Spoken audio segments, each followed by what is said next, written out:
Okay, so today I am very excited to chat with you all about one of my favorite things to talk about, things that help me preserve my energy and my mental health in this world of TPN and chronic illness living.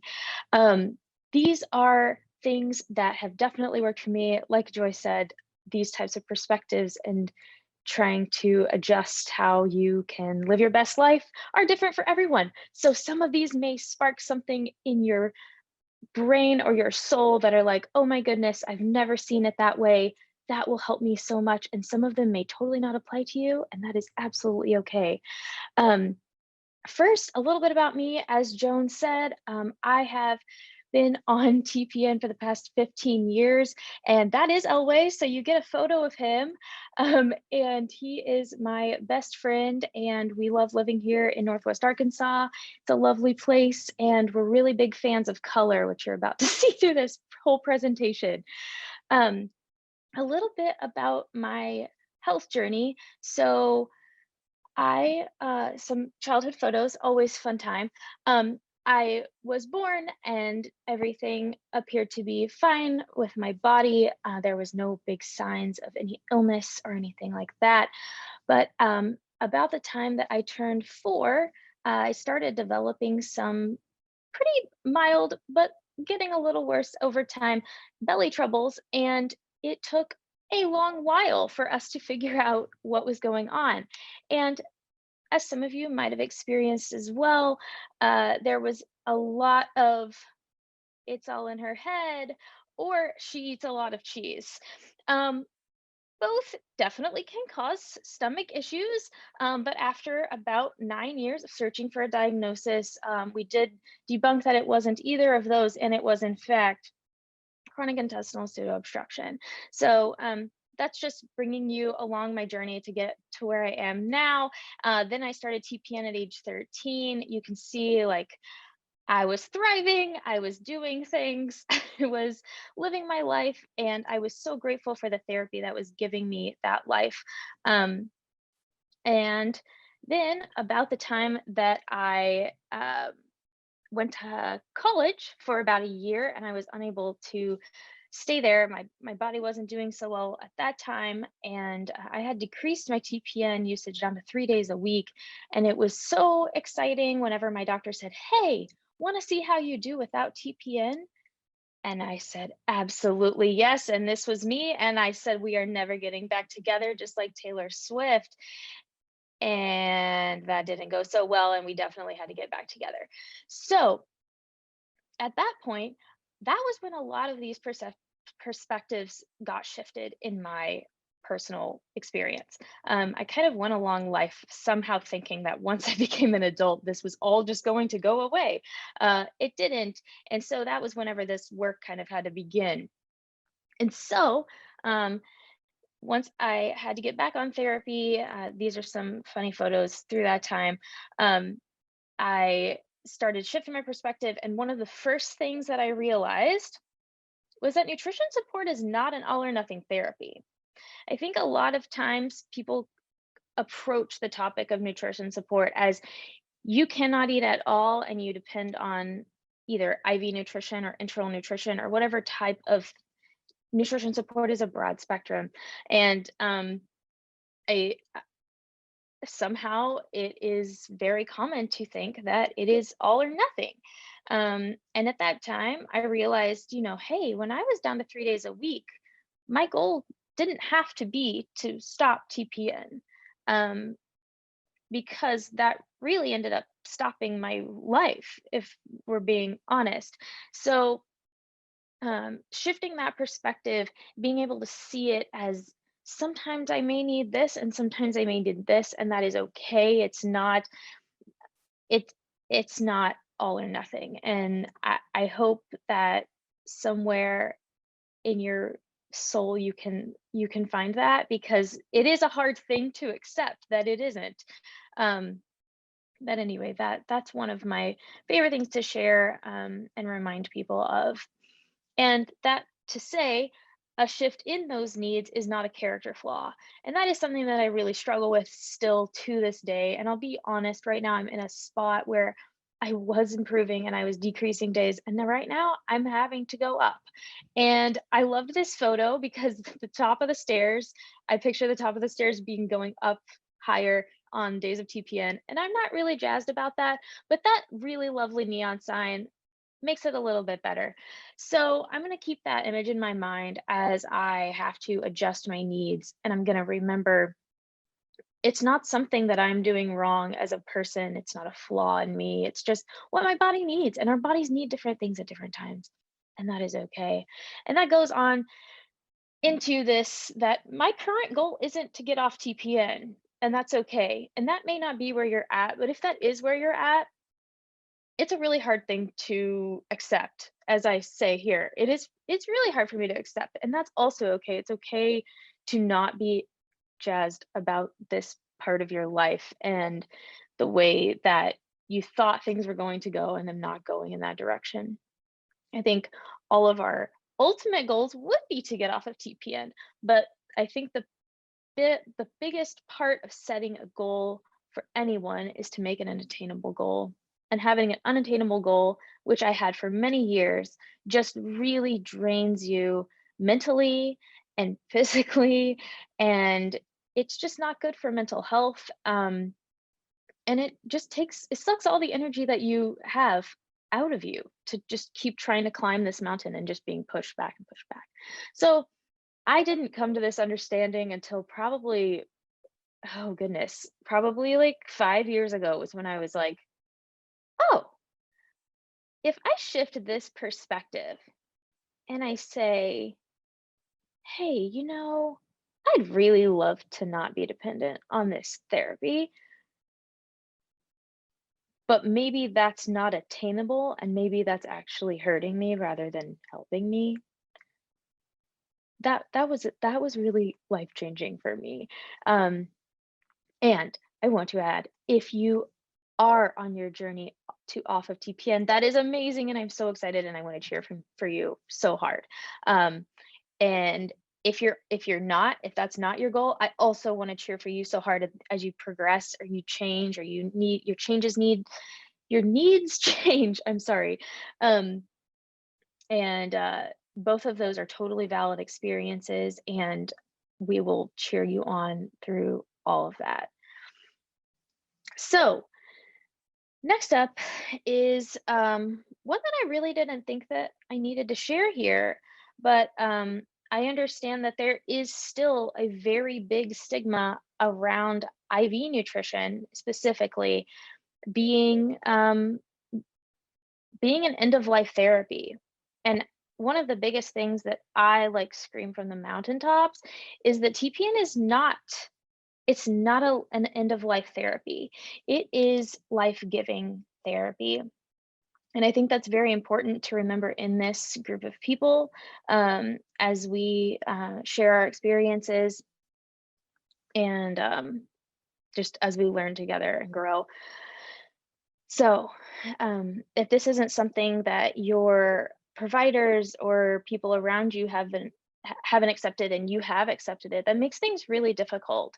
So, if you're in that space, if you just continue to reiterate that this is a life-giving therapy for you, um, I think that that conversation is very important, and just continue using your voice with that. This oh, that's a screen grab. So this is a story that I posted on Instagram, and I knew I wasn't going to be able to say this the same way today. So we are just going to listen to this little video of me talking about how I approach conversations with doctors about some more, just difficult things. So here we are.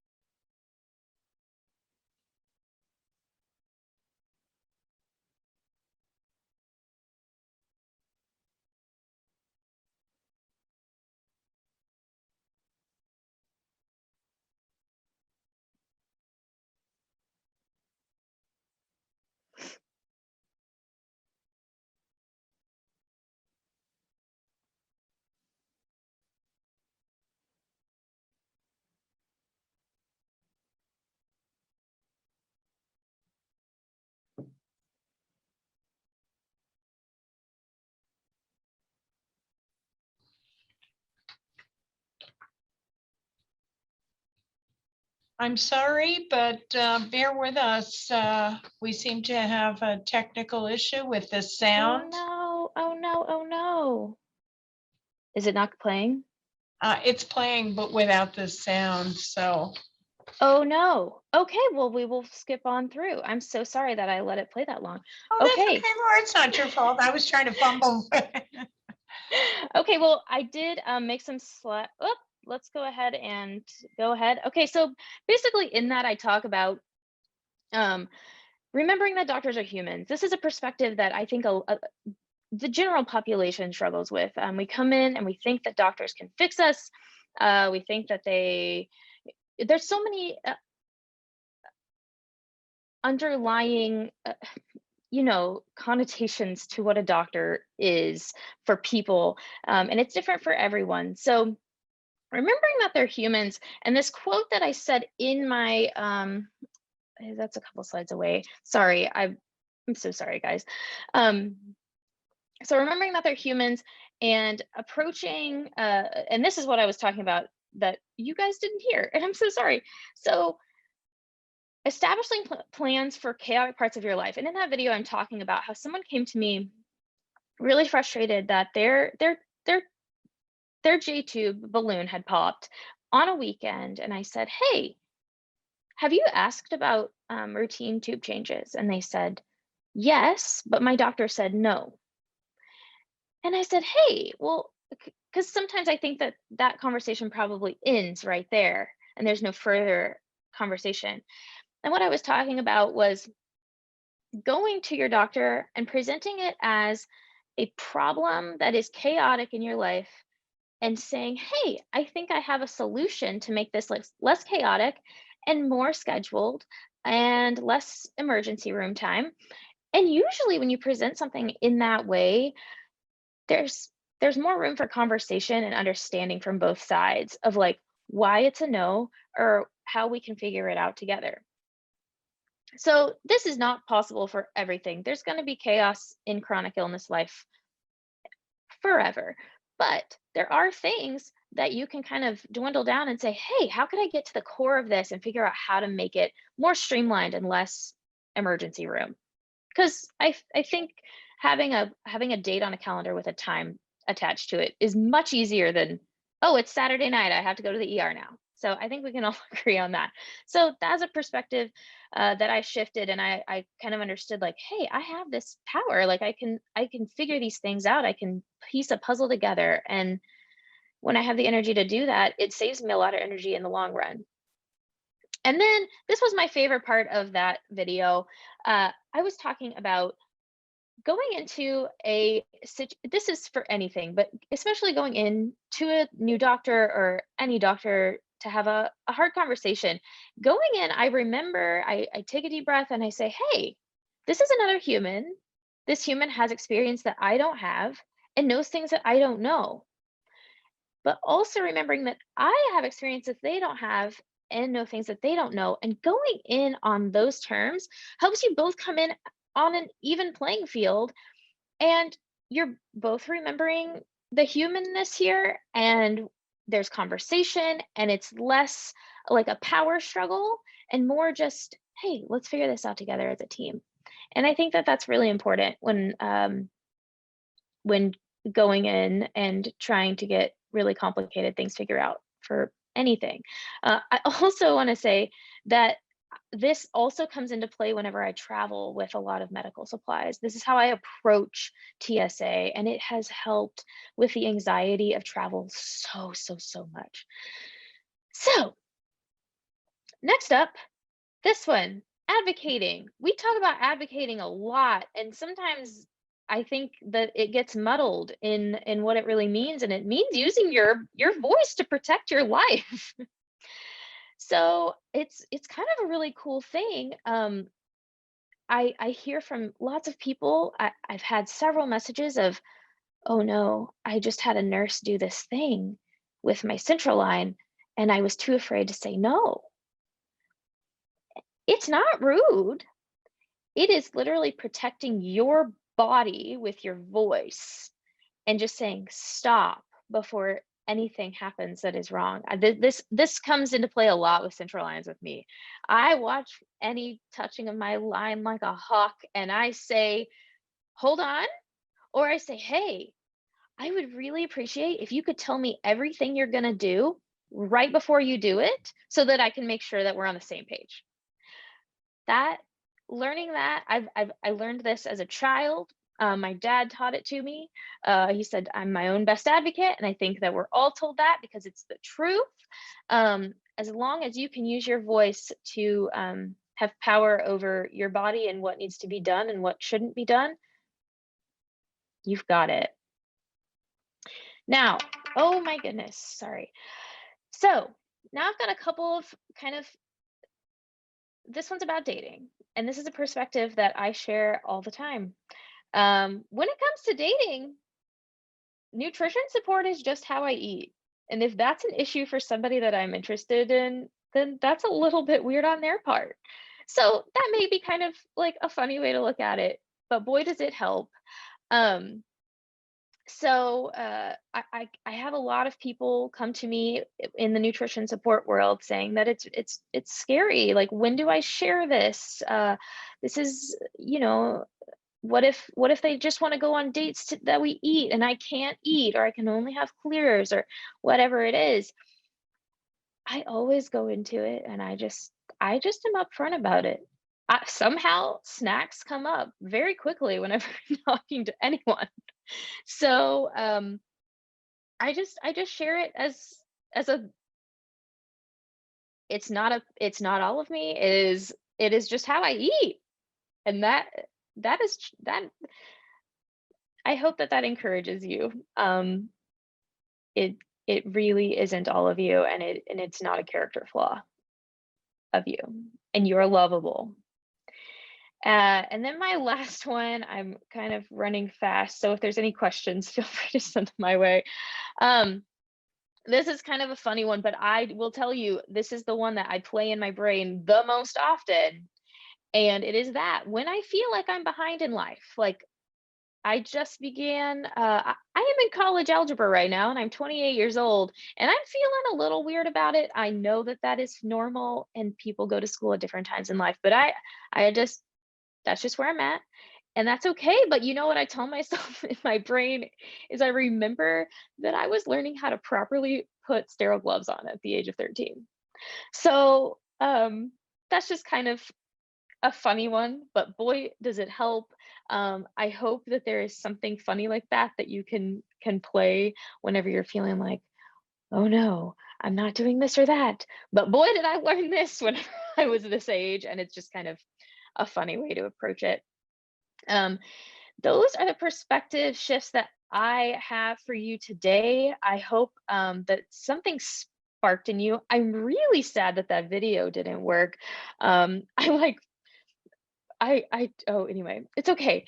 But anyway, if you would like to hang out on the internet, I am always on Instagram stories, sharing who knows what. And I would love to chat with you about any perspectives that you've had that kind of shifted and changed your game. I think they're so interesting, a really great coping mechanism. And that's Elway again. And he's just over here sending love to all of you.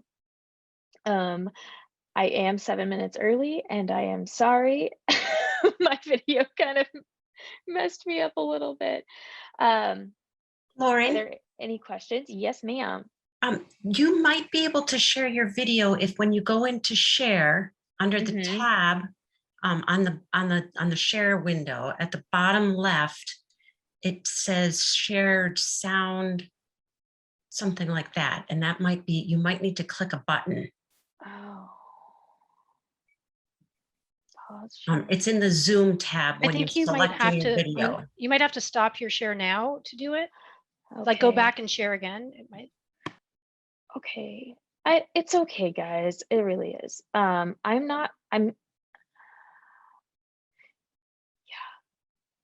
I think we're just no. Maybe if I take my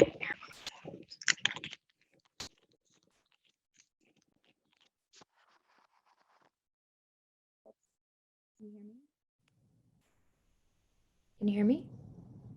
Oh no. No, we can hear you. Yep. Okay. I think I've Can we heard hear people this? say to me, like, they come to me with something heavy. I say, Can you hear it? We can. Do you want to put it in slideshow format and we can play it? So here we go. I think I've heard people say to me, like, they come to me with something heavy. I say, have you asked about this to your doctor? They say, yeah, I asked. They said no.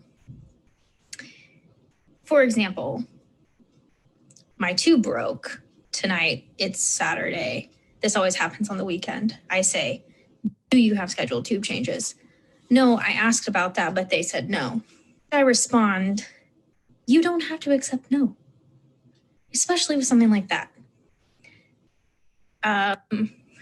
If your doctor's like idea for tube changes is like, if it ain't broke, don't fix it, that ends up being a chaotic part of your life, an emergency part of your life, and that's not necessary. So if you vocalized it, hey, this is a chaotic part of my life with this illness, with this device that I have, I see a resolution that could make it less chaotic and less emergency visits. And they can't get with you on that, like, continue to have the conversation. Usually when people get it and it clicks, like, oh, this doesn't have to be so hard for this person, usually they will accommodate. Just don't give up and asking once and just, like burrowing into yourself after they say no the first time. Continue the conversation. It's not going to hurt anybody. It may get exhausting. I've had plenty of really exhausting conversations over the course of my entire life with things like this. And as I always remind my friends and everyone that I talk to about how to communicate with doctors, remember they are humans. Remember that respect is going to be good, but respect does not mean you have to accept the answer of no and back down forever. I know that I had doctors who believed in the fix it if it ain't broke tube thing. And I was like, this is insane that I'm going to the emergency room for something that could be done on a routine. And it wouldn't just, the balloon wouldn't just pop in my abdomen. And I just had to go to the ER whatever day that decided to happen. And I had that conversation and it took time. It really did. Stuff doesn't happen overnight, unfortunately.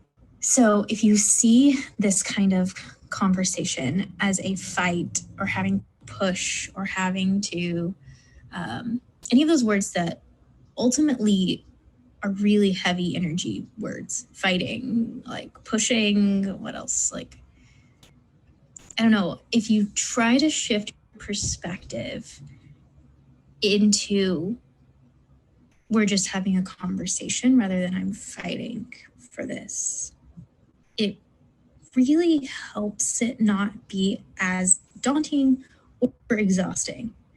I also shared that when I do meet a new provider, which is mostly just whenever I'm inpatient and it's whoever's, on these days, one moment, I try to enter the interaction with a deep breath and a reminder in my brain, like, this is another human. This human has experience that I don't have, and this human knows things that I don't know. But I also have experience that they don't have, and I know things that they don't know. So we come in on an even playing field, and usually when you share your experience and the things you know, they come back at you with their experience and things they know. And generally that kind of conversation is much less exhausting and or like tension building, because building more tension isn't going to help anybody in especially in a crisis situation. Okay, so I kind of explained that. Oh goodness.